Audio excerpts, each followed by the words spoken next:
സൂക്ഷിച്ചുകൊള്ളുവിൻ.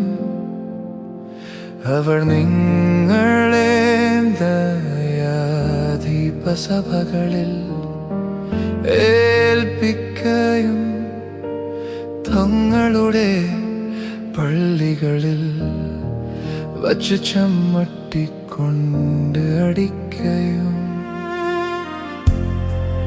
എന്റെ നിമിത്തം നാടുവാഴികൾക്കും രാജാക്കന്മാർക്കും മുമ്പിൽ കൊണ്ടുപോവുകയും ചെയ്യും. അത് അവർക്കും ജാതികൾക്കും ഒരു സാക്ഷ്യമായിരിക്കും. എന്നാൽ നിങ്ങളെ ഏൽപ്പിക്കുമ്പോൾ എങ്ങനെയോ എന്തോ പറയേണ്ടു എന്നു വിചാരപ്പെടേണ്ട.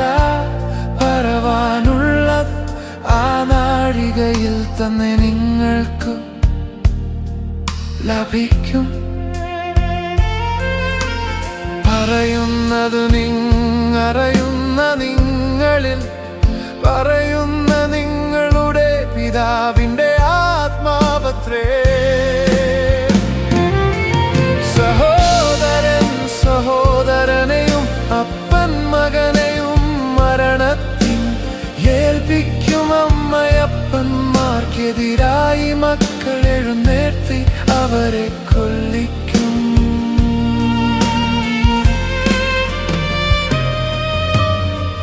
എന്റെ നാമം നിമിത്തം എല്ലാവരും നിങ്ങളെ പകയ്ക്കും. അവസാനത്തോളം സഹിച്ചു നിൽക്കുന്നവനോ